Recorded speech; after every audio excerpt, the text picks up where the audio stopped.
Hi, good day, everybody. It's Russ. I'm the Executive Director of the National Center for the Biotechnology Workforce, located here in Winston-Salem at Forsyth Technical Community College. And this is another version of SciTech, and I just want to say hi to Trevor Tufano. Hey, Trevor, how you doing? Hey Russ, I'm doing good. Trevor, it's been a bit of a break for SciTech, but we've been up to 1,000 things, and so here we are. And today is really special because I have a couple of my colleagues that I work with that are coming to bat for us and going to tell us a little bit about um, how how our students engage with employers and get jobs. So this is really critical. And the timing of it is fantastic because, spring semester is coming up and some people are actually getting ready to go out in the workplace. So I want to welcome Brandi Summey and Keith Deveraux, both from our division, which is education and business. Yeah, education and business. I wanted to ask you both, Brandi, Keith, tell us a little bit about yourselves and what you do at Forsyth Tech. Yeah, I'll go ahead and start. So I'm Brandi Summey. I am a career counselor in the Career Services Office, part of the Education and Business team here at Forsyth Tech. I always like to tell students and people that we kind of help students on two different aspects of their journey with Forsyth Tech. And so we help them in terms of career exploration and figuring out what do they want to do and are their future goals aligning to that. And then we also help them with that job search process, like resumes, cover letters, and connecting to employers in our area. Hello, my name is Keith Deveraux, and I'm a career counselor here in the Forsyth Tech Career Services Department. As Brandi said, we are in the Education to Business division. And my role as a career counselor, what we strive to do with students that might come in, some might know what they want to do, what career they want to go into. We might get that student that doesn't know. So we do career exploration, advising students of career, helping them with job search, also resume development, resume creation. We help them with practice interviewing. We also conduct mock interviews, and we help them with the job search process. Our goal is to help that student to be successful and thrive, not only in their educational pursuits, but in their career and workforce development, so that they'll be successful once they get their degree, that they're successful in their career and occupation. Well, Brandi and Keith, what you do is very exciting. And I think we report back on a weekly basis, and I'm always amazed at the numbers of students that you guys interact with. And so I think I should say this right up front on behalf of the college. Thank you for what you do for our students. I've always been fascinated with job seeking. I've had a lot of jobs in my life, and as you know, I'm more on the senior side of our team, and it's been a long time since I searched for a job. And I know that things are different. Could you both just give us an idea how it has changed? How do students go after jobs now? Yeah, I'd say the job process has changed a lot over time. Well, not too long ago, but back in the day, people had to physically create a resume and take it to an employer and maybe find information like a classifieds ad or something where they're having to do a lot more like in-person, hands-on job searching. And now there's a lot that has kind of eliminated some of that face-to-face, although we still very much advocate for the face-to-face because we bring employers here on campus weekly as well as like with career fairs. But yeah, I think that technology and digital tool piece has changed the landscape of it, and that there's so many different job boards like LinkedIn, Indeed, Glassdoor, and then companies themselves will post their jobs on a website. And so, yeah, candidates are having to find those openings online rather than, seeking them in person. And although that does add definitely that ease for being able to apply to a whole lot of different jobs and getting yourself out there, it also means lots of people are also applying for these positions. And so it's really easy for someone on Indeed to, click through and apply and apply and apply to jobs. And so employers are getting, hundreds of applications and having to weed through it. So you really have to find a way to make yourself stand out. And that's by, focusing on the skills that you have. If you have like any technical skills or soft skills, employment history, these are the things like Keith was saying, us really helping students develop their resume to just stand out in that crowd of 100 applications. How can we help them get that employer to actually want to meet with them and talk with them either over the phone or in person? So that's kind of the battle I think that a lot of students are facing, is like, how do you stand out in that sea of applications that's out there online? Keith, you want to add? Yes. Thank you, Russ. Job hunting has definitely changed, as we all know.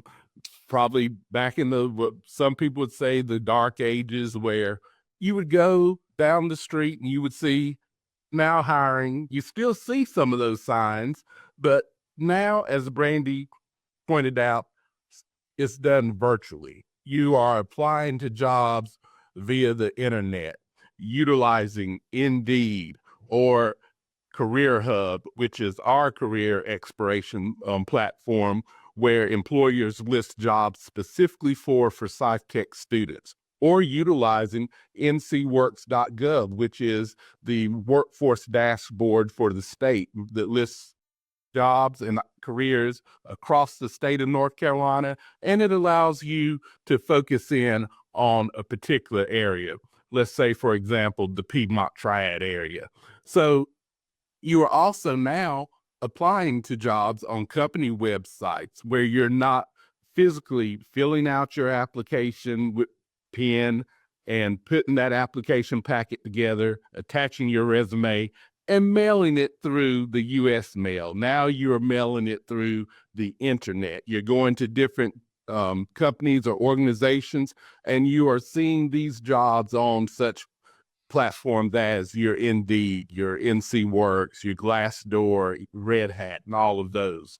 So how you hunt for a job has definitely changed, and how you apply, because now you attach your resume as an attachment to your virtual online application, and it is then sent to the company or organization for their review.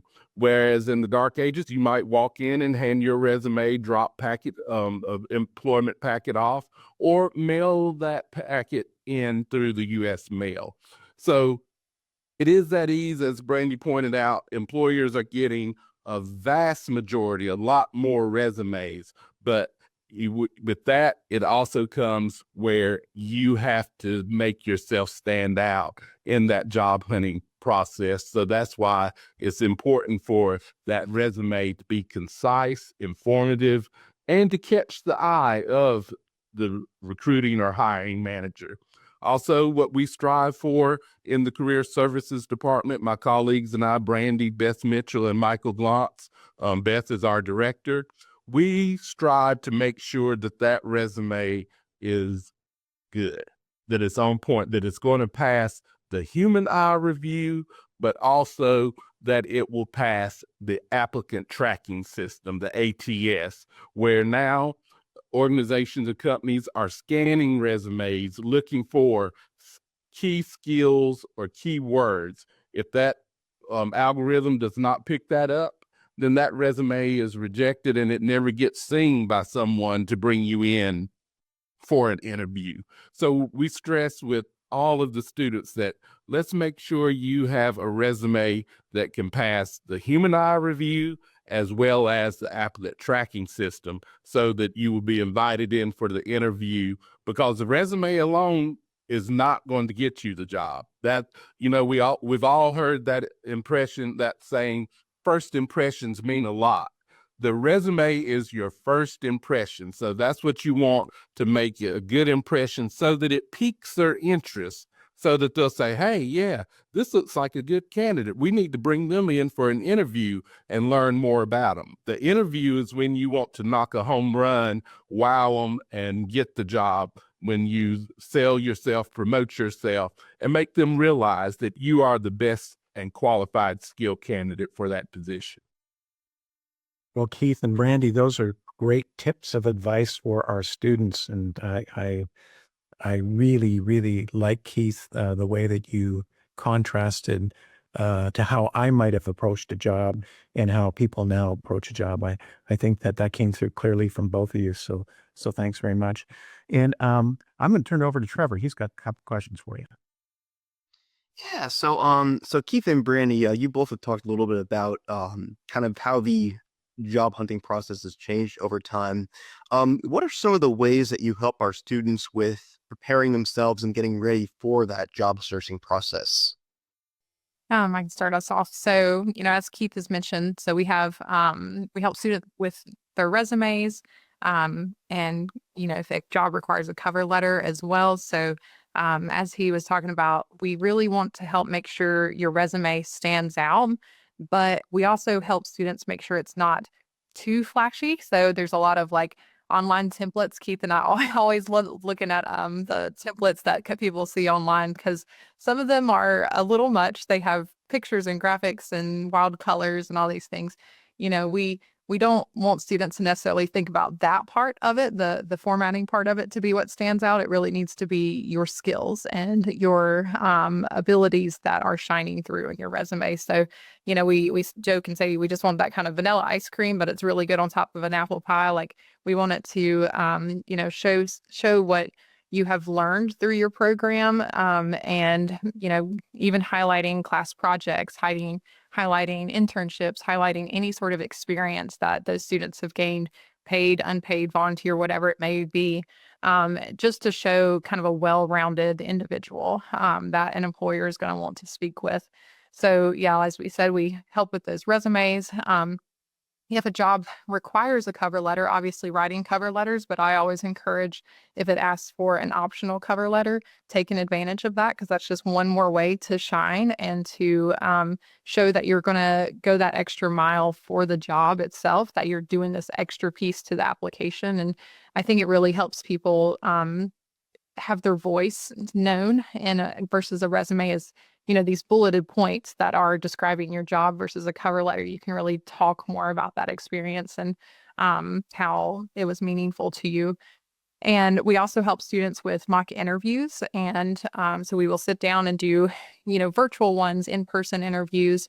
We've gone to different classes, and I've done a class where we did mock interviews in person and had their classmates even respond. Or we've had, larger groups, like we last year had all of our LPN students go through, like a whole group of us were doing mock interviews back to back to try and prepare students to meet with employers. So we really want to help make sure they're able to answer an employer's question. And one question we always hear that students struggle with is, tell me about yourself. Although that should be the most simple question, sometimes people give either no details at all, and they're just like, say their name and then want to move on. And some people give way too many details and talk about their dog and everything else under the sun that's part of their life. So learning how to just answer even that most simple question is really important, and it just helps you build confidence before you go into an interview.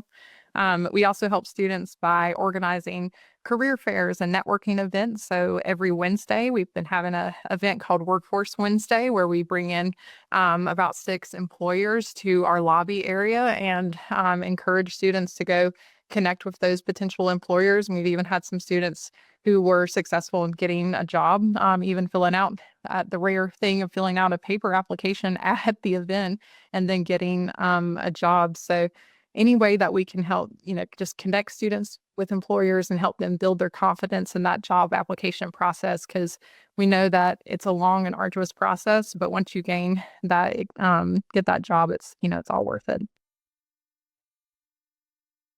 Definitely. Keith, do you have anything you'd like to add on that? Yes. Ways I help students get ready for job searching. I make sure that they read the job description that they're applying for. I tell them it's very important, and I said, it's not just okay just to read it and apply for it. I encourage all of them to print that job description, because you're going to need that for a file, because once that job closes, you go back to that job site, it's down. So you're going to be thinking, oh my goodness, well, what was this job I applied for? What are going to be my responsibilities? What skills will I have? For every job that they apply, I tell them either print it off and have a hard copy and file or create a virtual file, because then you're going to want to make sure that those skills that they have on the job description, that those are the skills that you have that you can validate and put on your resume, so that the applicant tracking system will pick up those skills and give you a higher rating that you should be interviewed. I tell them, let's look at it, make sure, is this a job that you could see yourself doing as a career? Or is this just a job as a stepping stone? If this is, some might look up and find their ideal job that they are going to do as their career and stay with it. Some might be wanting to do a variety of jobs to get that experience and build upon their resume. I make sure that they utilize the job search platforms. Also, I tell them, make sure that it's a valid job. Just because you find it on Indeed or some of these platforms, there are job scams that you must be aware of. So if you find it on a platform, I tell them, do your research, go to that actual company or organization's website and see if that job is listed there, to do that cross comparison, so you'll know that it is a valid job that you are applying for, and to alleviate the chance of it being an employment job scam. I tell them to utilize Career Hub, to utilize Googling jobs for the career or area they want to be in, to utilize the ncworks.gov career portal, and also to be ready, career ready, to engage and talk to the employers at our Workforce Wednesday events, at our career fairs, to get that into the practice and to give a firm handshake. That is key in every interview, to have a firm handshake, not the lint noodle handshake. I often tell women, don't be afraid to give a good handshake. You know, it's not the French air. You know, your list shouldn't break. They're not going to kiss your hands. I tell men the same thing. If you are being interviewed by a female, do not give a limp handshake. You want to provide eye contact, a nice firm handshake, because those are those little things, but it's those little things that mean a lot, that are important, that potential hiring managers and recruiters are going to be judging you by. So making sure that the information is there, and to make sure you know what job you are applying for, and to really read the job description and utilize that. I make sure that their qualifications match that job description that they're hunting and that they're finding. So, and I encourage them, all right, you see this, but also do some research on that position. You know, use Career Coach to look at it, or Pathful Explorer, to not only just find out what that position is about, but also look at the amount of education that you're going to need, or what is going to be the salary wage, what's going to be the employment projection. Is it going to have a good employment outlook? Is that employment projection projecting that it is going to be an in-demand career, or is that going to be a career that is sort of declining in ebb and flow? So I look at them to be able to utilize and to look at all facets of the job search, not just, oh, here's a job, I think I'm going to apply for that and that's it. It's a lot more that you want to take into when you are considering your career or an occupation that you're going into, and that you need to be able to do that research for that job to make sure that it's a good fit for you. Yeah, those are definitely some great tips and support resources that are available to our students for job searching. So thank you both for sharing that. It's some great information. So you both kind of touched on this a little bit in the previous question, but do you have any specific recommendations to students when it comes to preparing themselves for, if they reach that interview part of the job searching process?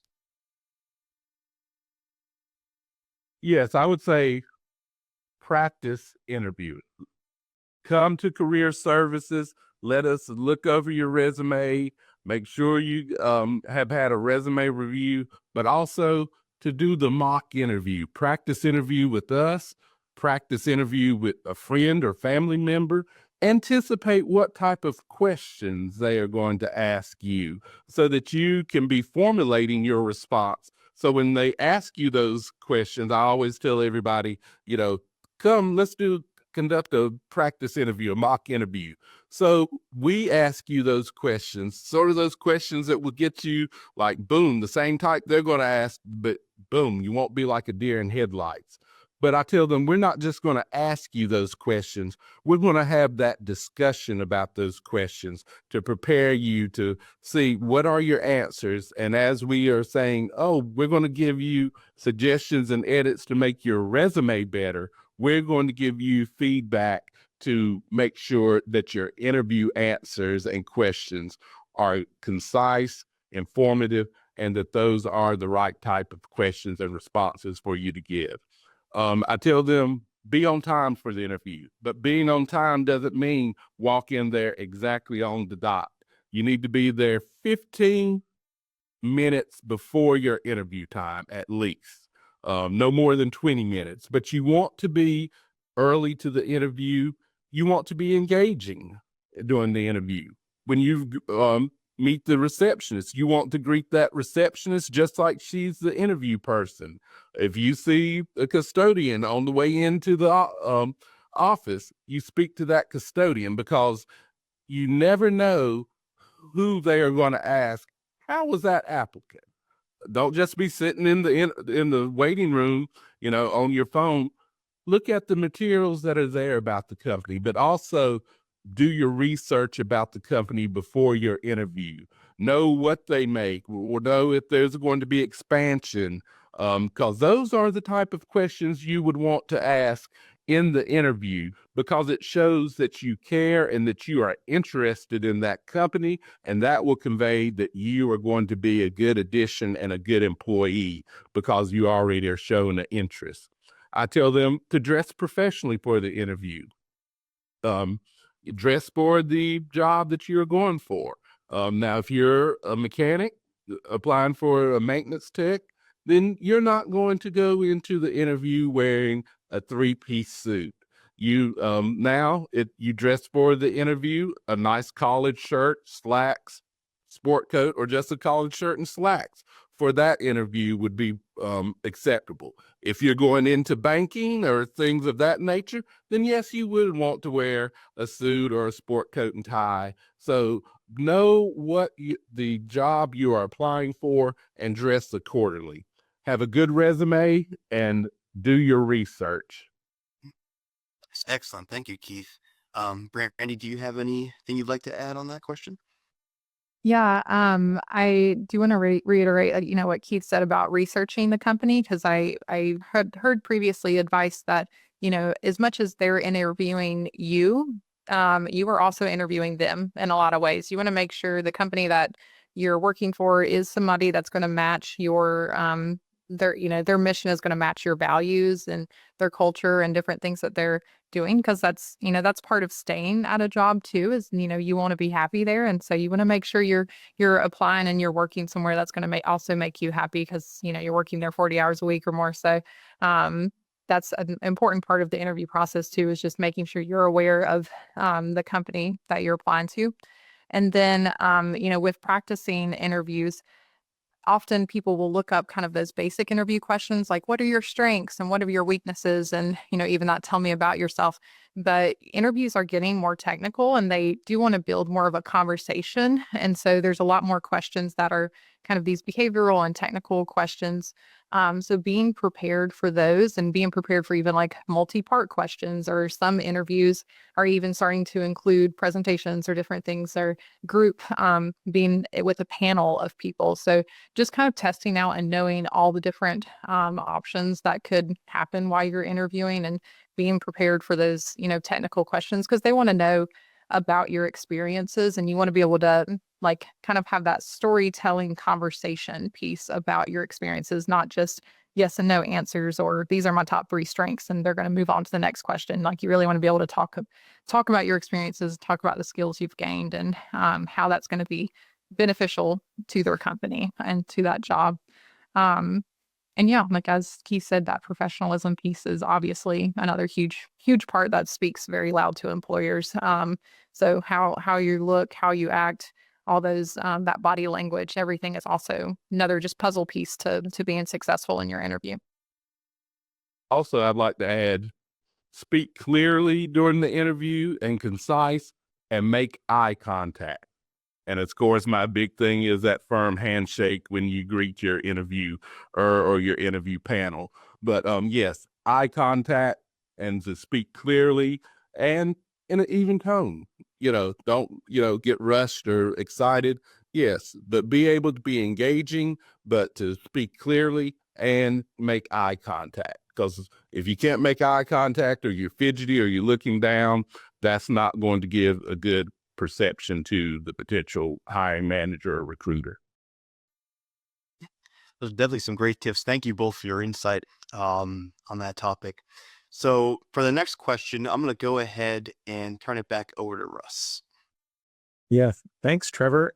Hey, Brandi and Keith, I mean, this is just a gold mine of information for our students. So thank you very much. But I think we have one more question for you, which is, you've discussed so many concepts that students can take heart with and also study up on. But in particular, have you ever seen a strategy that works better than others? And so I'd like to hear from both of you, Brandi and Keith. And these are our last questions for you today. Thank you. Brandi. I can go ahead and start. Yeah. So I'm going to say we were talking a lot about skills. I guess one big strategy is, you do have to gain experience. So many jobs out there are going to be like, oh, you need a couple years of experience and it's an intro job, right? So don't discount experiences like part-time jobs, internships, volunteering, anything like that you can gain, if relevant or not, if you can gain some sort of experience and you can gain skills, even if it's just, the soft skills like communication and teamwork and problem solving, all of that is very valuable in the job search. I have seen students before that don't want to list, a part-time job that they've had, but then it looks like they don't have any jobs. I think it's understandable that when you're going into an introductory new role, that you're not going to be coming in with 10 years worth of experience in that role. They are going to want to see that you have at least worked before if you've had that opportunity. And at the very least, go and volunteer. If you've not had a part-time job, volunteer in your community, because I think that speaks pretty loud too, to like, you are willing to help others and you're willing to put yourself out there, and you can communicate with other folks and just interact with other people. So, and if you're able, and if there's like organizations on campus, like be involved in an organization on campus, whether it's one that just aligns with your interests, like a gaming club, or if it's one that actually aligns with your career path. All of those little pieces are valuable. It's all great things to add to your resume, and it just shows that well-rounded individual, because employers do like to see that you're going to have a life as well. People always talk about work-life balance. They want a hard worker, but they want somebody who is there for the long term. And so if you come in and you're like, I'm only going to work, you'll get burned out. So having that experience now of like learning to be involved in your community and do things that interest you, putting that on your resume shows that you're going to be able to continue that and balance your life and be a successful employee for them. Thank you, Brandi. Keith. Yes, I guess the best strategy that I see that works is to be prepared. Do your research. Utilize your career services department, because when I talk to classes, I tell them, we're here to help you be successful. And I tell them, no matter if you transfer and go to another college or university, like Dr. Spriggs says, once a trailblazer, always a trailblazer. You are a part of the Forsyth Tech family. And as an alumni, you're still entitled to our career services. So we take that into account, that We see that as being a good partner to the community. Also, we help the community. They can use our career services. That was part of the Strickland endowment, that they wanted this to be a true career center that can help the community, surrounding community. So to be prepared, utilize your career services center, have a good resume. I call it my buyer's vanilla ice cream, the traditional chronological resume, because that is predominantly what most hiring managers and recruiters are going to use. Brandi alluded to it, that they, oh, this is boring and all that.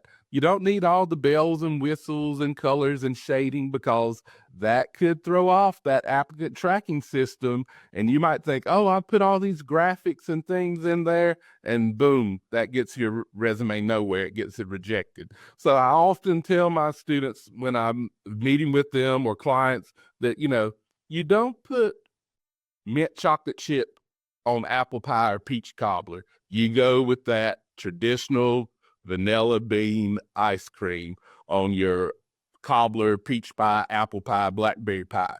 So when I show my students, I said, now you're going to think, oh, this is boring. I said, but simple classic is timeless, and it will get noticed, because you're going to put a lot of that information that speaks to your experience, that speaks to your skill set. And I tell them all the time, your picture does not go on a resume. Now, if you're in modeling, yeah, you're going to have a portfolio, but for your resume, you keep it simple, classic, traditional. I can't stress enough, do your research. Do your background on the job that you're applying for or the organization that you are wanting to join, because that's going to give a wealth of knowledge, and it is going to prepare you for when you are talking to the interview panel, and that is going to show that you're well prepared. Also, be professional, have a good resume, and going back to that good eye contact, keep eye contact and that firm handshake. And, I tell them, don't be discouraged. Job searching is hard. You might not land that first job. You might get that Dear John rejection, which now we used to have to wait and it would come in the mailbox. But now you get that, oh, we're going with another candidate. Thank you for your time and all that. It's immediate to where it's coming in your email box. So be prepared for Rome wasn't built in a day. You might not land your ideal job on the first go round, but don't get discouraged. It's sort of like, a vineyard. You don't just go into, start a vineyard and you plant your grapes and boom, you have a bountiful harvest. You got to put work into it. A vineyard winery is hard work. You got to toil the soil. You got to cultivate the grapes. And over time, the vines become hardier and they give forth a beautiful bounty that makes great wine. It's sort of like job searching. You've got to go through the process. You've got to put the work in. And it's just not something that you throw together haphazardly, because it shows the amount of time that you invest, and that comes through with your preparedness for the interview and your resume. So put the work in to produce a good resume and to have a good interview. Thank you, Keith. Thank you, Brandi. Trevor, what do you think? Well, like Russ mentioned earlier, I think this is a wealth of great information that y'all have shared with us today. And yeah, I just really appreciate you sharing all this information on kind of just general good practices and tips and all the different just services that are available to students. And I think it could be really useful to them for when they go through that job searching process or just interviews or anything else. I think this is some really great information that y'all have shared today. Yeah, and I want to echo what Trevor is saying. I think it's just, like I said, a gold mine. So I'm really proud of you. You guys are my colleagues, and I'm very proud to be on the same team as you guys. Thank you very much for what you do for students at Forsyth Tech. And this is the National Center for the Biotechnology Workforce. This is goes on YouTube, goes on the internet, and it goes right across the world. So let's see what happens. And thank you very much. And guys, have a great weekend. Thank you. Thank you for the opportunity.